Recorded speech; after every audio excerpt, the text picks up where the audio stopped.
ये जब पूरी तरह से खुल गया कल तो झारखंड में ये मामला पकड़ में आ रहा है। चुनाव आयोग से ये पूछता कि ये मकानों की गिनती का रहस्य क्या है।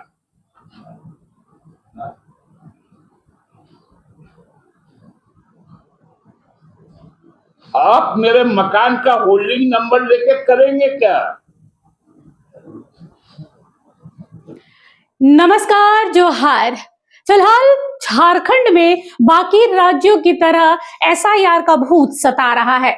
आज जेएमएम के कद्दावर नेता सुप्रियो भट्टाचार्य ने प्रेस कॉन्फ्रेंस किया था और इस प्रेस कॉन्फ्रेंस के दौरान उन्होंने एसआईआर की बात उठाई। उन्होंने कहा कि एसआईआर के साथ भी छेड़छाड़ किया जा रहा है, चुनाव आयोग को कटघरे में खड़ा किया। उन्होंने कहा एसआईआर की बदौलत यहाँ पर कई लाख लोगों के नाम मतदाता सूची से हटा दिए गए हैं और कहीं ना कहीं लोकतंत्र के खिलाफ एक साजिश चल रही है। एक बार सुनते हैं क्या कहा है सुप्रियो भट्टाचार्य ने। फॉर्म 7 जिसमें यदि कोई व्यक्ति मृत हो गया घर का या कहीं स्थानांतरित हो गया तो उसका उस वोटर लिस्ट से नाम काटकर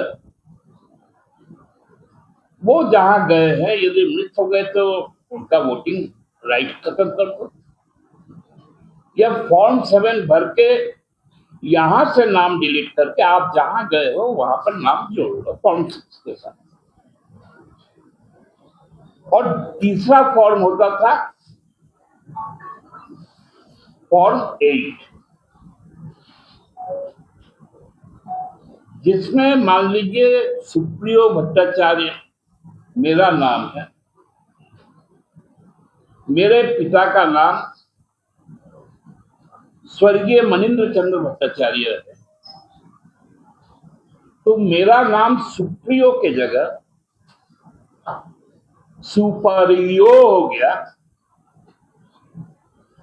और भट्टाचार्य की जगह भ्रष्टाचार हो गया। तो फॉर्मेट हमको ये अधिकार देता था कि सुपरियो नहीं, उसमें सुप्रियो बोलिए, और भ्रष्टाचार नहीं, भट्टाचार्य बोलिए, उसमें सुधार होगा। यही ना 3 फॉर्म था। लेकिन एसआईआर मैं क्यों कह रहा हूं महामृत्युंजय मंत्र, अब देखिए खेला कैसा। यहां एसआईआर शुरू हो चुका है, हम लोग सबको जानते हैं।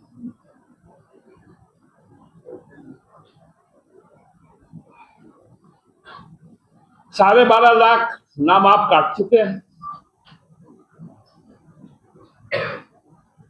ये भी हमें पता चल गया है। अब जो बड़ी खेल की तरफ मैं आपको इशारा कर रहा हूं, एसआईआर का जो करेगा, जो कंडक्ट करेगा वो बीएलओ करेगा, चुनाव आयोग। अब चुनाव आयोग एक प्रपत्र जारी कर रहा है जिसमें आपका नाम, आपका पता और आपका मकान का संख्या।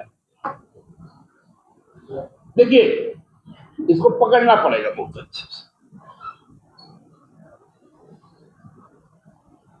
ऐसे यदि जैसे आप लोग के बीच में बहुत कोई है,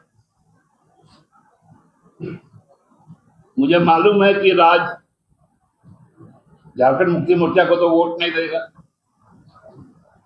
लेकिन मुझे यह नहीं मालूम है कि राज रहता कहां। तो मैं राज को खोज के कैसे निकालूंगा? तो उसका मकान कहां है ये पहले खोजूंगा, क्योंकि उसको तो काटना है। हम इंटेंसिवली उसको काटें, पूरी गहनता के साथ उसको काटें, शहनाज जी को भी काटें। तो मकान चाहिए ना, इसलिए बताइए हम लोग सुने थे या देखे 2011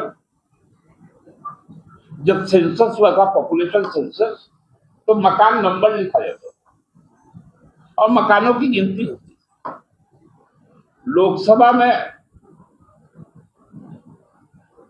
गृह मंत्री जी ने कहा सेंसस शुरू हो गया, मकानों की गिनती कर रहे हैं। ये जब पूरी तरह से खुल गया कल, अब तो झारखंड में ये मामला पकड़ में आ गया। मैं आज चुनाव आयोग से ये पूछता हूं कि ये मकानों की गिनती का रहस्य क्या है?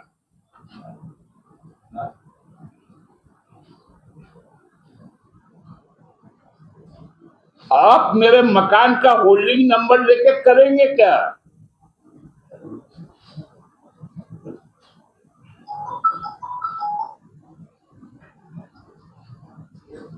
मैं कहां रहता हूं, कहां नहीं रहता हूं,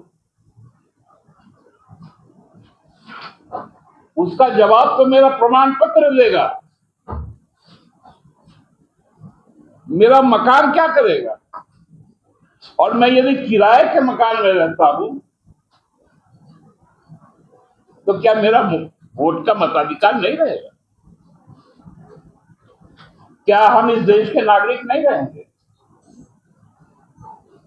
क्या 100% लोगों के पास में अपना पक्का मकान है जो शहर में रहते हैं? आप में से कई लोग जो जर्नलिज्म में है, आपका भी एक टेन्योर होता है 30 साल, 32 साल, 35 साल, कि जर्नलिस्ट कभी बूढ़ा नहीं होता और परिपक्व हो जाता है।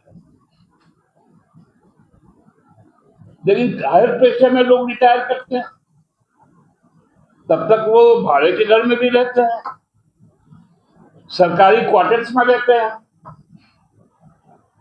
उसके बाद वो अपने गांव चल जाते हैं या कहीं और मकान बना लेते हैं।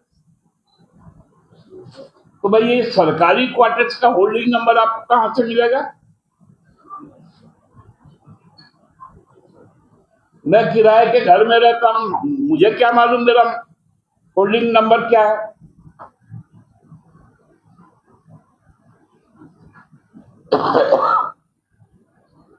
क्योंकि मेरा मकान मालिक भी उस पर रहता है।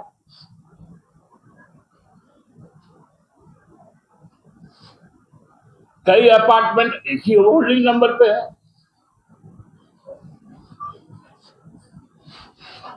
ये क्या भ्रम है? बताएगी ना चुनाव आयोग।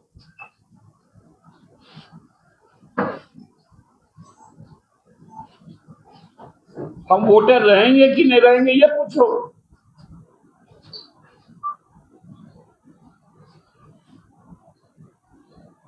ये बहुत बड़ा चाल। और आज बंगाल, पहली बार बंगाल ने विधानसभा की लड़ाई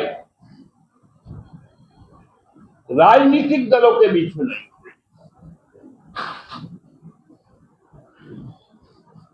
वहां की सत्तारूढ़ दल के साथ में चुनाव आयोग चुनाव लड़।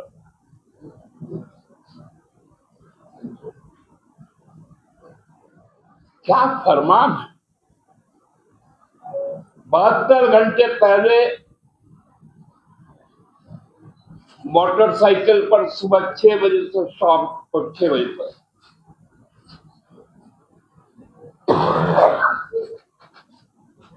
अकेला चलता है।